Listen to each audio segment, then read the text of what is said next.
Hi, you guys. I'm Phil Town from R.U.L.E. Investing, and today we're going to talk about why a business might go on sale. Why would the market ever put a great business on sale?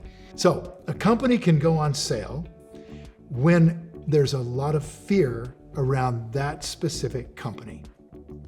That's when it goes on sale. Now, why does that create an on sale condition in the stock price? Real simple. Mr. Market does not like uncertainty one bit.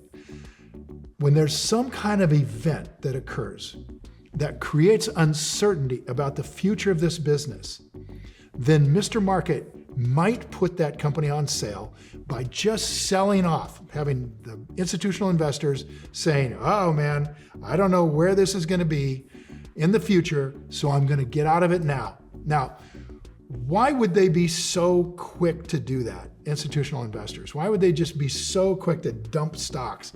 And it's because they are like a person sitting in a crowded theater, and some person that they all know real well, who happens to be really good at smelling smoke, gets up and starts leaving the theater. Now, as this person starts to leave the theater, someone who knows that that guy's really good at smelling smoke says, excuse me, why are you leaving? And that person says, well, I'm just going to get some popcorn, and keeps walking.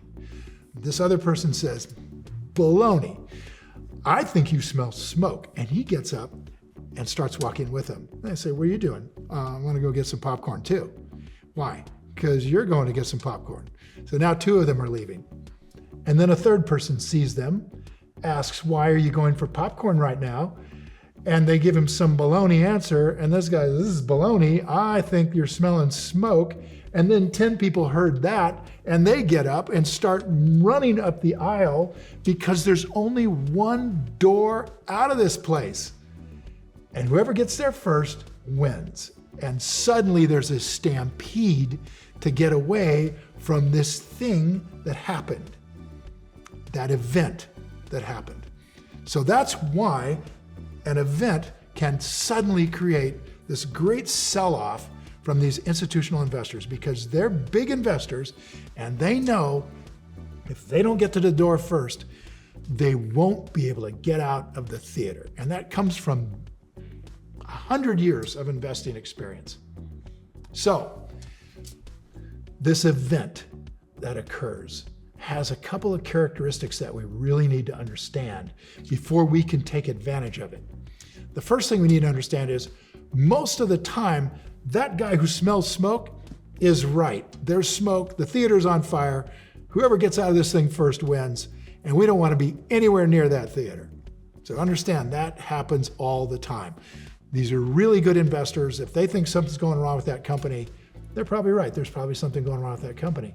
Now, if there's something going wrong with the company, and it is so uncertain about how long it's going to take to fix it, then that is a case where the theater's on fire and we don't want to be around it.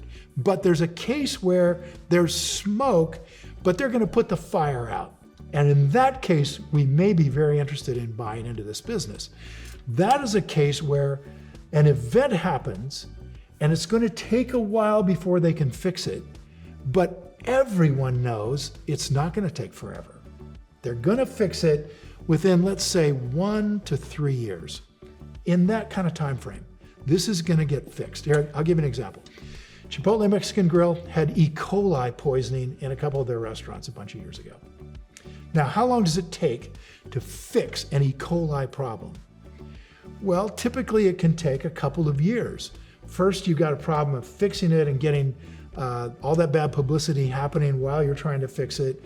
Then you get it fixed. Then you got to overcome the bad publicity. And this is all taking time, And if this is going to take longer than a year, institutional investors are going to understand that their peers are going to try to get out of this burning theater.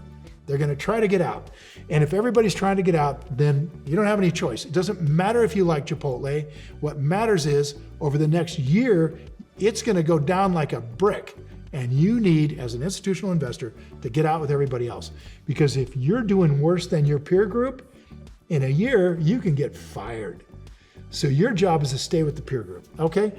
Now, for an individual investor, if we know that the time period to fix this problem, this event, is going to be over a year, then we know the institutions are going to get out. And we're going to watch them get out, watch them take the price down 50%, 60, 70%. With Chipotle, it went from $7.60 down to $2.50, all right? So this is all happening. We can just sit there patiently because we also know that the time period to fix it is going to be less than 3 years. So it's going to be longer than the institutions can stand, but long enough or short enough that we can be into this investment. Now, why 3 years? Because if we buy this thing at $250 a share and 3 years later it's all fixed, then it'll probably be back up at $700 or $800 a share. Think about that for a second. We buy it at $250, it goes to $500, it doubles once. It goes to $1,000, it's doubled twice. So if it happens like that in the next 3 years, our rate of return is 26 to 36% per year. You can get rich getting 26 to 36% per year. So we love these situations where the event happens, it's going to take a year to fix it, institutions will get out, drop the price 50%. It's going to take less than 3 years to get the problem fixed. We can come in, the stock goes back up in 3 years to where it was, and we just doubled our money. That's a 26% return. That's what we're targeting. We see that happen over and over with companies like Chipotle, Apple, Netflix. Some of the greatest companies in the world have gone through this cycle of a temporary problem that's going to take more than a year, less than 3 years to fix, and we get to take advantage of that. There's a lot of different kinds of events that can occur. Let's start with the biggest one, which is just a financial meltdown, and that's called a recession. So when we have recessions, as Buffett's fond of saying, it's like an economic storm and it's going to briefly rain gold. So when it briefly rains gold, all the stock prices are coming down. And when that happens, here's our watch list of wonderful businesses and we can start to buy in.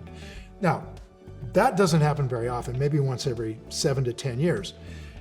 Now, meanwhile, though, there are events happening of a different category. There can be an industry event. There could be, let's say, a lot of bad news on electric batteries, and the entire industry gets sold off, the issues get fixed, and boom, back it goes. So an entire industry can sell off. There can be a geographical event. For example, in the Gulf of Mexico, BP oil company had a well that punched a hole in the bottom of the ocean and it started spewing oil into the Gulf of Mexico. That event caused a sell-off of all of the companies drilling in the Gulf of Mexico, not just BP and Halliburton. It was everybody. It didn't matter that they had good wells because it was a sort of a geographic event. Get out, right? Or there could be an event that could occur, let's say, just to one company, like the Chipotle Mexican grill event. It happens to one company, they get E. coli and boom, down it goes. It could be an industry-wide event like COVID hit the airline industry and essentially put every one of those companies in the doghouse as far as investors were concerned. So there's a big range. It can be from an individual company to the subgroup that it's in, to the category it's in, industry it's in, all the way up to the entire economy. We don't really care because we're looking at individual businesses, and if it sends that individual business on sale, then we're a buyer.